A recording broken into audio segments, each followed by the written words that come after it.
Cricket का बेईमान umpire जिसकी वजह से लाना पड़ा डीआरएस नियम, जानेंगे आज के इस वीडियो में। उससे पहले नमस्कार, चक दे क्रिकेट देख रहे हैं आप और आपके साथ मैं हूं शिवानी। क्रिकेट की दुनिया में अंपायरों का निर्णय हमेशा महत्वपूर्ण होता है क्योंकि एक गलत निर्णय मैच के परिणाम को पूरी तरह से बदल सकता है। विशेष रूप से 1980 और 1990 के दशक में कई बार अंपायरों के फैसले क्रिकेट के परिणाम पर भारी पड़ते थे। इस दौर के सबसे विवादित अंपायरों में से एक नाम स्टीव बकनर का आता है। हालांकि उन्होंने अंतर्राष्ट्रीय क्रिकेट में महत्वपूर्ण भूमिका निभाई, लेकिन उनके फैसलों ने कई बार क्रिकेट प्रेमियों को हैरान कर दिया और विवादों को जन्म दिया। तो इस वीडियो में हम स्टीव बकनर के अंपायरिंग करियर की पूरी कहानी और उनकी कार्यशैली पर नजर डालेंगे, जो उन्हें विवादों के केंद्र में लाती है, और उनके कुछ फैसलों की चर्चा भी करेंगे जिस पर विवाद खड़ा हुआ था, जिसमें सचिन तेंदुलकर पर दिया गया फैसला खूब विवादों में रहा। स्टीव बकनर का नाम सुनते ही भारतीय क्रिकेट प्रशंसकों के मन में बेईमानी की एक जीती जागती तस्वीर उभर कर सामने आती है। लेकिन उनकी अंपायरिंग से सिर्फ भारत ही नहीं बल्कि समूचे विश्व क्रिकेट को भारी कीमत चुकानी पड़ी। शायद यही कारण है कि इंटरनेशनल क्रिकेट काउंसिल यानी आईसीसी को 24 नवंबर 2009 को डिसीजन रिव्यू सिस्टम यानी डीआरएस लागू करना पड़ा। हम अक्सर सोचते थे कि आखिर कोई अंपायर इतने गलत निर्णय कैसे दे सकता है और इतने सारे गलत फैसलों के बावजूद उन्हें अंपायरिंग करने का मौका क्यों दिया जाता था। आज के इस वीडियो में हम स्टीव बकनर के जीवन से जुड़ी कुछ अनकही और रोचक बातें जानने की कोशिश करेंगे। तो चलिए शुरुआत करते हैं। स्टीव बकनर का जन्म 31 मई 1946 को जमैका के मोंटेगो बे में हुआ था। बचपन में बकनर फुटबॉल के प्रति बेहद उत्साही थे और उन्होंने इस खेल में अपना करियर बनाने का सोचा था। 1960 में वो जमैकन पैरिश लीग में गोलकीपर के तौर पर खेले थे। 1964 में बकनर ने ब्राजील के खिलाफ जमैका के लिए गोल किया था, जिससे मैच ड्रॉ हो गया था। इस प्रकार फुटबॉल में अपने योगदान के बावजूद बकनर का नाम बड़े मंच पर नहीं बन पाया और वह क्रिकेट के अंपायर बनने की दिशा में आगे बढ़े। स्टीव बकनर का क्रिकेट से जुड़ाव केवल एक अंपायर के रूप में ही नहीं बल्कि एक शिक्षक और फुटबॉल रेफरी के रूप में भी था। वह हाई स्कूल में गणित के शिक्षक थे और उन्होंने फुटबॉल में रेफरी की भूमिका भी निभाई थी। फुटबॉल में सफलता न मिलने पर उन्होंने क्रिकेट अंपायरिंग को चुना और इस क्षेत्र में कदम रखा और इस क्षेत्र में ही अपना करियर बनाया। स्टीव बकनर ने 18 मार्च 1989 को अपने अंतर्राष्ट्रीय अंपायरिंग करियर की शुरुआत की। यह मैच वेस्टइंडीज और भारत के बीच एंटीगुआ में खेला गया था। इसके बाद बकनर ने अपने पहले टेस्ट मैच में 28 अप्रैल 1989 को वेस्टइंडीज और भारत के बीच सबीना पार्क किंगस्टन में अंपायरिंग की। इसके बाद उनका करियर तेजी से आगे बढ़ा और 1992 में उन्हें ऑस्ट्रेलिया में खेले गए क्रिकेट विश्व कप के लिए अंपायरिंग करने का मौका मिला। उनकी अंपायरिंग की शैली और फैसले तब तक सुर्खियों में आने लगे थे और बकनर ने 1996, 1999, 2003 और 2007 के क्रिकेट विश्व कप फाइनल में अंपायरिंग की, जिससे उनकी प्रतिष्ठा और भी बढ़ी और काफ़ी लोकप्रियता भी मिली। उनके द्वारा लिए गए फैसलों ने कभी कभी आलोचनाओं का सामना किया, लेकिन इसके बावजूद वह अंतर्राष्ट्रीय अंपायरों के एलिट पैनल में बने रहे। स्टीव बकनर को उनके करियर में कई विवादों का सामना करना पड़ा।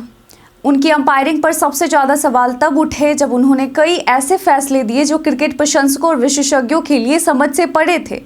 बकनर के निर्णयों के कारण क्रिकेट जगत में कई महत्वपूर्ण विवाद खड़े हुए। सबसे पहला और सबसे बड़ा विवाद था सचिन तेंदुलकर का एलबीडब्ल्यू निर्णय का। जी हाँ, साल 2003 में ब्रिस्बेन में हुए एक मैच में स्टीव बकनर ने सचिन तेंदुलकर को एक विवादास्पद एलबीडब्ल्यू आउट दिया।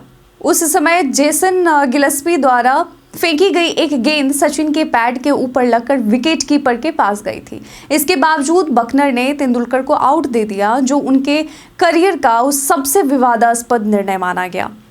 दूसरा है नासिर हुसैन का एलबीडब्ल्यू। 2000 में इंग्लैंड और पाकिस्तान के बीच फैसलाबाद टेस्ट में बकनर ने नासिर हुसैन को गलत तरीके से एलबीडब्ल्यू आउट करार दिया था। गेंद हुसैन के पैड पर लगी थी, लेकिन उन्होंने बल्ले पर लगे होने की वजह से आउट करार दे दिया। तीसरा है राहुल द्रविड़ का काउट बिहाइंड।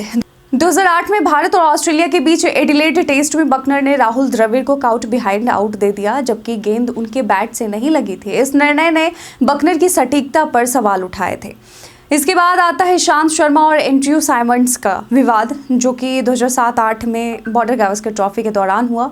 इस दौरान बकनर ने ईशांत शर्मा की गेंद पर एंड्रयू साइमंड्स को नॉट आउट दे दिया, जबकि रिप्ले में साफ दिख रहा था कि बल्ले का बाहरी किनारा गेंद को लगा था। इस फैसले से विवाद और बढ़ गया।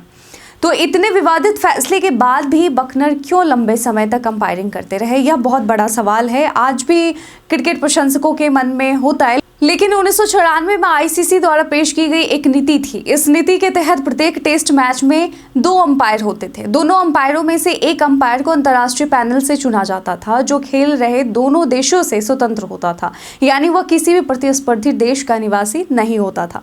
2002 तक, जब तक आईसीसी ने अंपायरों की नीति में बदलाव नहीं किया, बकनर इस पैनल का हिस्सा रहे। इसके बाद से टेस्ट मैचों में दोनों अंपायर और वनडे में अंपायरों में से एक अंपायर को प्रतिस्पर्धी देशों से स्वतंत्र रखा गया। इसके साथ ही आईसीसी अंपायरों को एलिट पैनल से चुनने लगे, जिसे दुनिया का सर्वश्रेष्ठ अंपायर माना जाता था। बकनर अपने करियर के अंत तक इस एलिट पैनल का हिस्सा बने रहे। तो स्टीव बकनर का अंपायरिंग करियर 20 साल लंबा था, लेकिन उनके विवादास्पद फैसलों ने उनकी छवि को नुकसान पहुंचाया। 2008 में उन्हें पर्थ में भारत और ऑस्ट्रेलिया के तीसरे टेस्ट से हटाया गया और उनकी जगह बिली बोडेन को अंपायरिंग के लिए नियुक्त किया गया। 2009 में बकनर ने अंपायरिंग से संन्यास लेने का निर्णय लिया और 23 फरवरी 2009 को उन्होंने इसे सार्वजनिक किया। उनका अंतिम टेस्ट मैच 19 से 23 मार्च 2009 के बीच साउथ अफ्रीका और ऑस्ट्रेलिया के बीच खेला गया था और उनका आखिरी वनडे 29 मार्च 2009 को बारबाडोस में हुआ। स्टीव बकनर ने अपने करियर में 128 टेस्ट मैच और 181 वनडे मैचों में अंपायरिंग की थी। उन्होंने 5 विश्व कप टूर्नामेंटों में अंपायरिंग की और 5 फाइनल सहित कुल 44 मैचों में अंपायरिंग की भूमिका निभाई। वो पहले अंपायर थे जिन्होंने 100 अंतर्राष्ट्रीय टेस्ट मैचों में अंपायरिंग की। इसके साथ ही उन्हें आईसीसी की ओर से 100 वनडे मैचों के लिए ब्रॉन्ज बेल्स अवार्ड और 100 टेस्ट मैचों के लिए गोल्डन बेल्स अवार्ड भी मिला था। बकनर का कहना था कि उन्होंने कभी भी अपने फैसले में जल्दबाजी नहीं की। अपनी 6 फुट 3 इंच की ऊंचाई के कारण उन्हें खेल को एक अलग दृष्टिकोण से देखने में मदद मिलती थी। हालांकि उनके नाम कुछ विवादास्पद फैसले रहे, जो कि हमने ऊपर आपको वीडियो में बताए, लेकिन उनके खिलाफ कोई भी नाराजगी जाहिर नहीं करता था और कभी भी उनके फैसलों पर सवाल नहीं उठाए गए। लेकिन आज भी उन्हें याद किया जाता है और उनके नाम के साथ जुड़ी कई कहानियां सुनने को मिलती है। अंतर्राष्ट्रीय क्रिकेट से रिटायर होने के बाद बकनर मोंटेगो बे जमैका में फुटबॉल कोच बने। बाद में वह न्यूयॉर्क आ गए, जहां शुरुआत में वह फुटबॉल कोच ही बनना चाहते थे, लेकिन अब अच्छी ड्यूटी नहीं मिली तो उन्होंने फिर से क्रिकेट अंपायरिंग शुरू कर दी। फुटबॉल की भागदौड़ अब उनके लिए कठिन हो गई थी, इसलिए क्रिकेट के मैदान पर लौटना उनके लिए एक स्वाभाविक कदम था। वह इस बात से थोड़े नाखुश हैं कि उन्हें कभी अंपायर ट्रेनर के रूप में किसी क्रिकेट देश, खासकर वेस्ट इंडीज से बुलावा नहीं आया, लेकिन फिर भी वह खुश हैं और जहां भी मौका मिलता है अंपायरिंग करने के लिए तैयार रहते हैं। तो स्टीव बकनर का अंपायरिंग करियर विवादों और आलोचनाओं से भरा हुआ था।